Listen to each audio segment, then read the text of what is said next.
আহ, আজ যেন বেশ একটা অন্যরকম গন্ধ পাচ্ছি। মনে হচ্ছে যেন ভালো মন্দ একটা কিছু রান্না হচ্ছে। ওহ, এটা তো ইলিশ মাছের গন্ধ, তাই না? মনে হচ্ছে গোপাল আমার জন্যেই বাজার থেকে চড়া দাম দিয়ে ইলিশ মাছ কিনে এনেছে। যা ভেবেছি ঠিক তাই।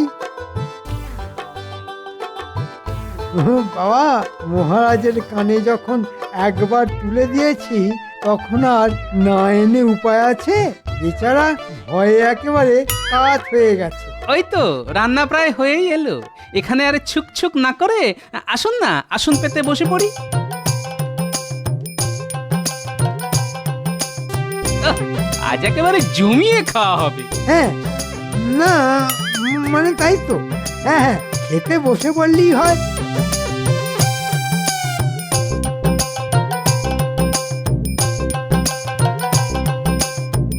ওহো, আজ দেখছি মন্ত্রী মশাই একেবারে না বলতেই বসে পড়েছেন। হ্যাঁ, না না, খাওয়ার সময় আবার ডাকাডাকি করে নাকি? খিদে পাবে আর খেতে বসবে। অত কথায় কাজ কি গিন্নি? দাও দাও, কি রেধেছো দাও দেখি। আহ, বকে বকে একবারে কানের মাথা খেয়ে নিল।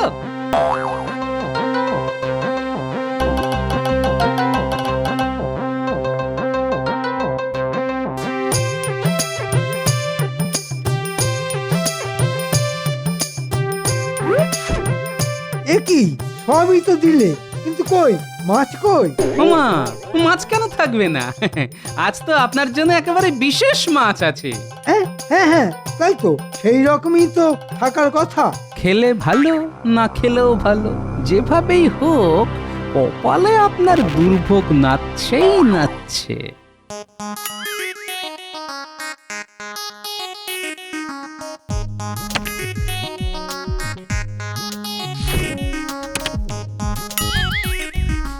ওরে বাবা রে, ওরে বাবা রে, মা গো, বাবা গো, কাঁটা মেরেছে রে, কাঁটা মেরেছে। এ আবার কি বিপদ? ওরে বাবা রে, এ আবার কি বিপদ? ওরে, এ কোথায় আছিস রে? ওরে, আমায় মেরে ফেললে রে, আমায় মেরে ফেললে। না না, মনে হচ্ছে আমাদের বিপদে ফেলার বদলে মন্ত্রী মশাই নিজেই বিপদে পড়েছে। হ্যাঁ, যা হয়েছে হয়েছে, এবার মন্ত্রীকে সামলাও গোপাল। এবার যদি বড় কোনো বিপদ হয়ে যায়, না বাবা, আর বিপদ বাড়িয়ে কাজ নেই। আমি আমি আর কোনোদিন তোমার বাড়িতে আসবো না গোপাল, কোনোদিন না। দেখেছেন মহারাজ, গোপাল কেমন জেনে বুঝে আমাকে বিপদে ফেলার মতলব করেছিল। আরে, নিজের চোখে সব দেখবো বলেই তো একেবারে সশরীরে হাজির হয়েছি। তবে আমার কোনো দোষ নেই মহারাজ। মন্ত্রী মশাই যেমন চান একেবারে তেমন মাছই পাতে দিয়েছি। এই যে পাকা কই মাছ, মাথাও আছে, আবার লেজাও আছে, আর বাসি সে তো মোটেই না, একেবারে তিড়িং বিড়িং করে লাফাচ্ছে মহারাজ। এটা কিন্তু জব্বর বুদ্ধি খাটিয়েছে গোপাল। মন্ত্রীর কথা শুনে আমি বুঝেছিলাম যে মন্ত্রী কোনো না কোনো ভাবে তোমায় অপদস্থ করতে চাইছে। তবে আজ মন্ত্রী তার উচিত শিক্ষা পেয়েছে। শুধু মাছ নয়, মন্ত্রীও না তিড়িং বিড়িং করে লাফাচ্ছে। ওরে বাবা রে, আবার কাঁটা ফুটিয়েছে। ওরে ওরে, গেলাম রে। ও আমার কিন্তু কিল ঘুষি চড় কোনোটাতেই আপত্তি নেই। দেখেছেন মহারাজ, সবাইকে দলে টেনে গোপাল কেমন আমাকে নিয়ে মস্করা করছে। বেশি টানা হ্যাচড়া করলে আপনারই মুশকিল মন্ত্রী মশাই। ওই তো চেহারা, শেষে কি টানতে কি হাতে চলে আসবে।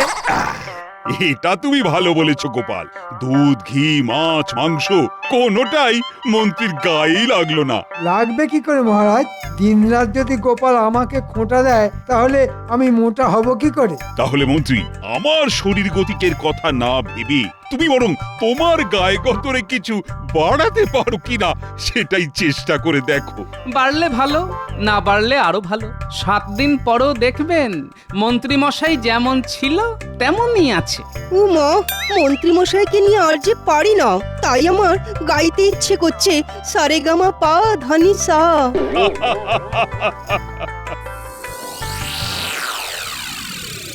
যেমন মহারাজ তেমন হয়েছে তার সাঙ্গ পাঙ্গ।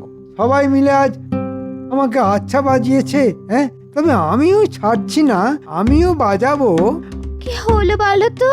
সেই ঘরে ঢোকা থেকে দেখছি খালি গজ গজ আর গজ গজ করছো। বলি হয়েছেটা কি? হবে আবার কি? তবে যা হয়েছে সবই ওই মুখ পোড়া গোপালের জন্য।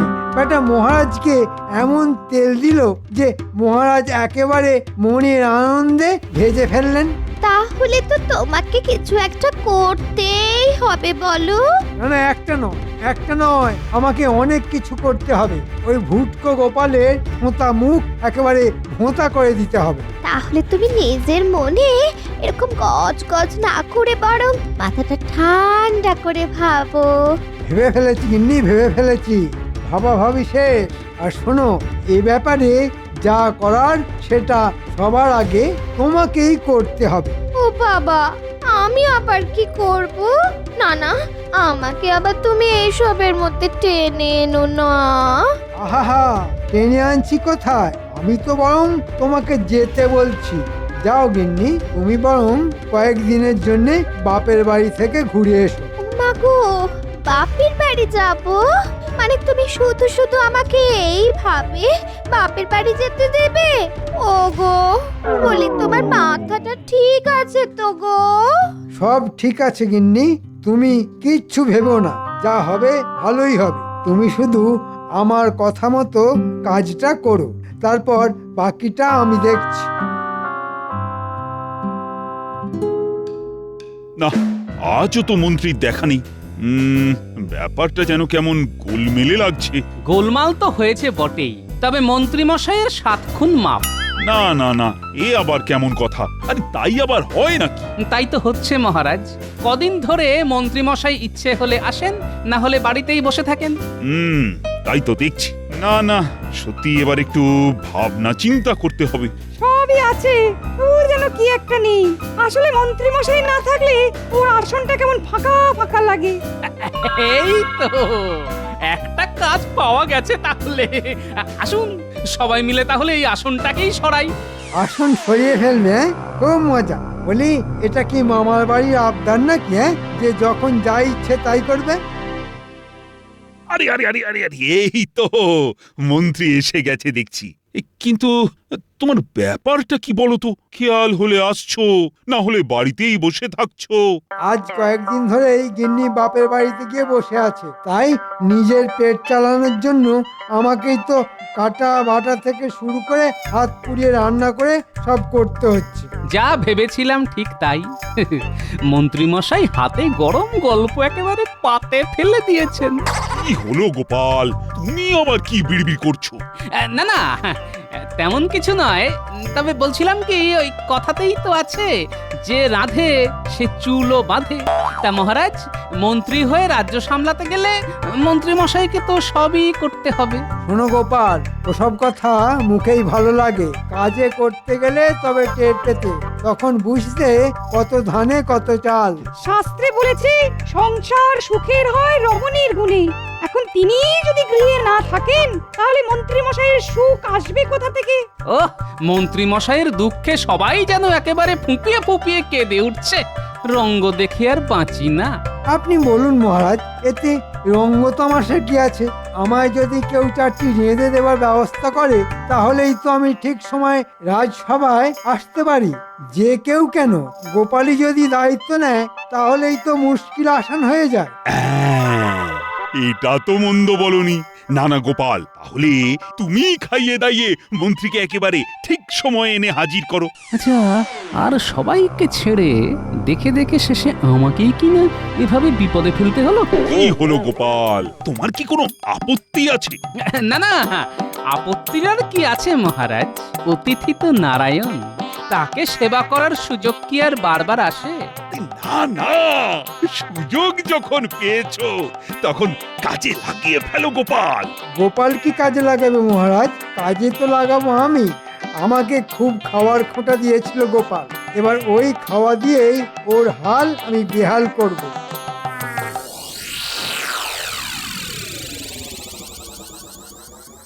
এই ব্যাপার কি বলো তো? রাজসভা থেকে ফিরে এসে তুমি পোটলা বাঁধতে শুরু করলে যে বড়, হ্যাঁ?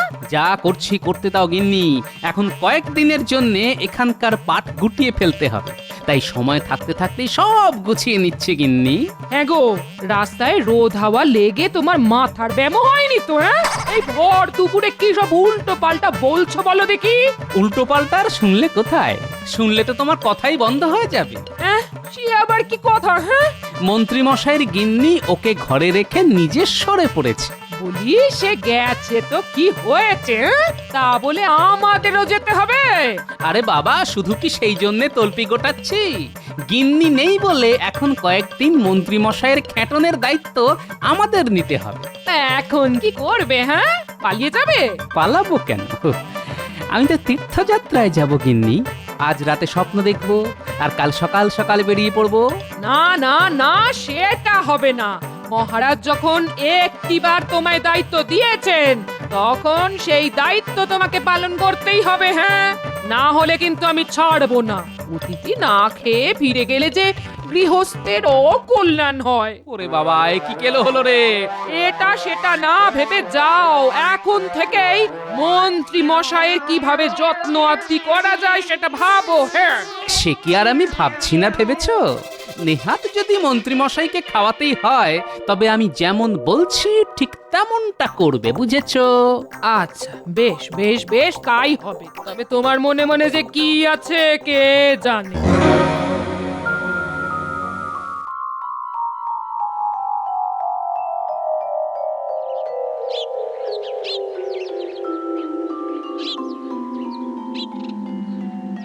কই গোপাল, কোথায় গেলে বলো তো? ও হাঁক ডাক করে তো এখনই গলা শুকিয়ে গেল। যাবো আর কোথায়? আপনার জ্বালায় আমার কোথাও যাবার উপায় আছে? একেবারে আসার জন্য যেন পা বাড়িয়েই ছিল। ও মা, মন্ত্রী মশাই আপনি এসে গেছেন? হ্যাঁ, আসুন আসুন আসুন, আগে আগে একটু জিরিয়ে নিন দেখি। এসেছে যখন খেতে, তখন কি আর বাছাধন না জিরিয়ে যাবে? তা বলে তো খাতির করার কি আছে? মন্ত্রী চিন্তায় যেন অস্থির হয়ে যাচ্ছে। না না, কিচ্ছু চিন্তা নেই। আগে খাবো, তারপরে না হয় একটু জিরোবো, তারপর টুকটুক করে রাজসভায় যাব। এবার তাহলে এই বসে পড়ুন, আমি বরং খাবারটা বেড়ে আনি। হ্যাঁ হ্যাঁ হ্যাঁ, শুভস্য শীঘ্রম, শুরু করে দিলেই হয়। খালি খাবারটা সামনে এনে ধরার অপেক্ষা, তারপরেই আমি আমার খেল শুরু করে দেব।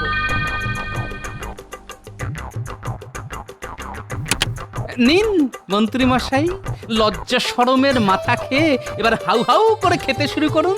খাবো বলেই তো বসলাম, তবে মাছের পদে এমন বাজ বিচার করলে তো খাওয়া যে আর মুখে উঠবে না গোপাল। ওমা, বাজ বিচার আবার কোথায় করলাম? হ্যাঁ, না না, করনি বললে তো শুনবো না। এই তো তুলনাটা একেবারে আমার চোখের সামনে। অনেক কথাতেই তো আছে, যে খায় মুড়ো সে হয় বুড়ো, আর যে খায় লেজা সে হয় রাজা। আমাকে কি তাহলে জেনে বুঝে এই বুড়ো বানানোর মতলব করেছে নাকি তোমরা? আগে আপনি তো এমনিতেও বুড়ো, আবার অমনিতেও বুড়ো, নতুন করে আর বানানোর কি আছে? না না, মাছ নিয়ে এমন বাজ বিচার করলে আমার আর খাওয়া চলে না। আমি আর কিছুই দাঁতে কাটবো না, আমি চললাম। আরে করছেন কি করছেন কি? আহা হা হা হা, অমন রাগ করে চলে যাবেন না। হ্যাঁ, কিচ্ছু ভেবো না গিন্নি, কাল আবার সুরসুর করে চলে আসবে। তবে এবার আর মুড়ো লেজা নিয়ে নয়, অন্য কোনো ঝামেলা পাকিয়ে ওনাকে তাড়াবো।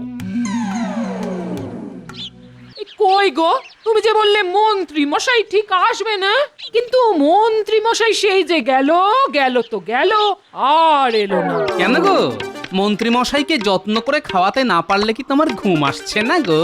আহা, তা কেন হতে যাবে? হ্যাঁ, তবে ঠিক মতো খাতির যত্ন না পেলে মন্ত্রী মশাই ঠিক মহারাজের কানে কথাটা তুলবেন, আর তার ফল তোমাকেই ভোগ করতে হবে। হ্যাঁ, আমিও তো তাই চাই গিন্নি। তাই দেখি কত তাড়াতাড়ি মন্ত্রী মশাইকে অতিষ্ঠ করে তুলতে পারি। তবে মন্ত্রী মশাই এলে যেমনটা বলেছি এবার তেমনটাই দেবে, কথাটা খেয়াল থাকে যেন। তুমি যে কি বলো, তার মাথাও নেই আর মুন্ডুও নেই। আরে বাবা, এদিকে তো মন্ত্রী মশাইয়ের পাত্তা নেই গো, পাত্তা নেই। না না, আছে আছে, এই তো আমি আবার এসেছি ফিরে। আমিও তো সেটাই ভাবছিলাম। মন্ত্রী মশাই কি আর রাগ করে মুখ ঘুরিয়ে নিতে পারেন? তবে এসেছেন যখন, তখন আমি আগে নিজে দাঁড়িয়ে থেকে খাওয়াবো। হ্যাঁ, কোনো কথা শুনবো না। আহা, খাওয়াবো না করে খাবারটা তো আনবে নাকি?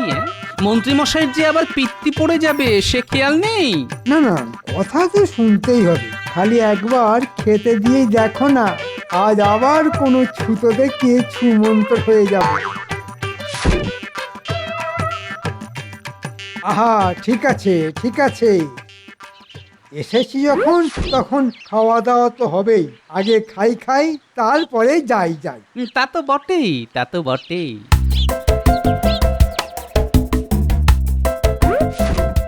নিন এবার শুরু করুন দেখি, না হলে আবার ভাত কটা ঠান্ডা হয়ে যাবে। হ্যাঁ, আজ কিন্তু আর মাছ দেখে কোনো বাছ বিচার করতে পারবেন না, একেবারে গোটা মাছ। না মানে মুড়ো আছে, আবার লেজাও আছে। ওরে বেটা, গোটা মাছ দিয়ে আমার ঝামেলার রাস্তায় তালা মেরে দেবার মতলব? কিন্তু ঝামেলা তো আমি করবই। কি হলো মন্ত্রী মশাই, শুরু করুন। কি করে শুরু করি গোপাল? হয় বিপদে পড়ে তোমার বাড়িতে দুমুঠো খেতেই এসেছি, তা বলে তুমি এইভাবে অপমান করবে? হ্যাঁ, আমাকে বেচারা ভেবে শেষে কিনা এই ছোট চারা মাছ খাওয়াবে? হ্যাঁ, এ কি উঠে পড়লেন যে? না মানে বলছিলাম আজকের দিনটাই চারা দিয়েই চালিয়ে দেওয়া যেত না? না না, একদম না। তোমার চারা তুমি সামলাও, আমি চললাম। সর্বনাশ, আজও তো মন্ত্রী মশাই না খেয়েই চলে গেলেন গো। হ্যাঁ, এবার কি হবে বলো তো? কি হবে সেটা জানি না, তবে কিছু একটা হোক সেটাই আমি চাইছি গিন্নি। আর তার জন্যেই আমি কাল রাজসভায় যাচ্ছি। কই সবাই তো নেই মনে হচ্ছে। না সভাটা যেন কেমন ফাঁকা ফাঁকা লাগছে। সে তো লাগবেই মহারাজ, আপনার ডান হাত মানে মন্ত্রী মশাইয়ের আসনই তো ফাঁকা পড়ে আছে। মহারাজ মন্ত্রী মশাইয়ের যা একটা ব্যবস্থা করে দিয়েছেন তাতেই বোধহয় মন্ত্রী মশাই অস্থির হয়ে পড়েছেন। দেখুন বাবা, গোপালের বাড়ি আর কত দূর? মন্ত্রী মশাই খাবার পরে তোলেন ঢেকুর। এই জন্যই বলে মানুষ নিজের ভাগ্যে খায়, যার কপালে যা লেখা থাকে। কিন্তু ব্যাপারটা কেমন হলো? আগে না হয় মন্ত্রী একা ডুব দিচ্ছিল, কিন্তু এখন তো দেখছি গোপালেরও দেখা নেই। না, আপনি কিছু ভাববেন না মহারাজ। গোপালের বাড়ি ভোজ খেয়ে মন্ত্রীমশাই এই এলেন বলে। পেন নাম হই মহারাজ। ওমা, এ তো গোপাল একা। মন্ত্রীমশাই কি তবে এখনো আইঢাই করছেন?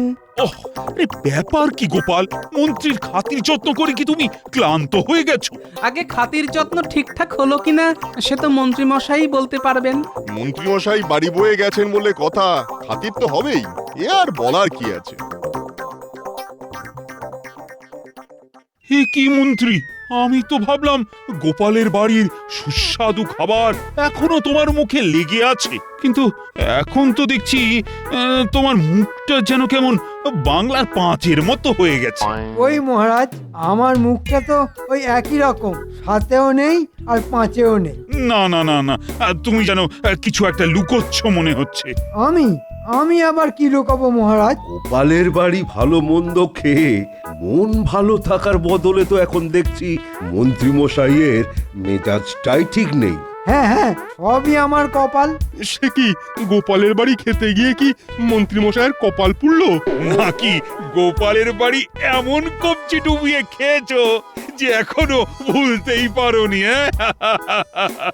না, অতি ভোজন যে স্বাস্থ্যের পক্ষে অত্যন্ত ক্ষতিকারক সেটা মন্ত্রী মশাই জানেন মহারাজ। তাই নাকি? তা খাওয়ার ব্যাপারে আর কি জানে মন্ত্রী? ওই যে খাওয়া দাওয়া একটু বুঝে শুনে করাই ভালো। হ্যাঁ, এতটাই বুঝে সুঝে গোপাল খাইয়েছে যে খাবার কিছুতেই মুখে ওঠেনি মহারাজ। একদিন মাছের মুড়ো দিলেও তো লেজা নেই, আর একদিন চারা আছে তো পোনা নেই। আবার খেতে চাইলে হয়তো দেখবো বাসি আছে, টাটকা নেই। সে কি গোপাল, না এটা তো ভালো কথা নয়। না, তবে মাছ নিয়ে এমন বাজ বিচার করাটাই বা কি এমন ভালো কথা মহারাজ? গোপালের যেমন সামর্থ্য তেমনই তো খাওয়াবে, তার থেকে বেশি কি করে আর পারবে? থাক থাক, তোমাদেরকে আর গোপালের হয়ে সাফাই দিতে হবে না। বাঁশের থেকে যেন কঞ্চির দরদ বেশি। না, বলছিলাম কি ওই আমাকে যদি আরেকটি বার মন্ত্রী মশাইকে সেবা করার সুযোগ দিতেন মহারাজ। হ্যাঁ মানে বেশ তো গোপাল যখন এত করে চাইছে তখন মন্ত্রী না হয় কাল আরেকবার যাবে নিমন্ত্রণ রক্ষা করতে। আমাকে বাড়িতে ডেকে খাওয়ানো খুব শখ না তোমার? দাঁড়াও, মজা দেখাচ্ছি। গোপাল আর ওর গিন্নিকে এমন মজা দেখাবো যে বাছারা একেবারে হাড়ে হাড়ে টের পেয়ে যাবে, একেবারে নাকে দড়ি দিয়ে ঘোরাবো।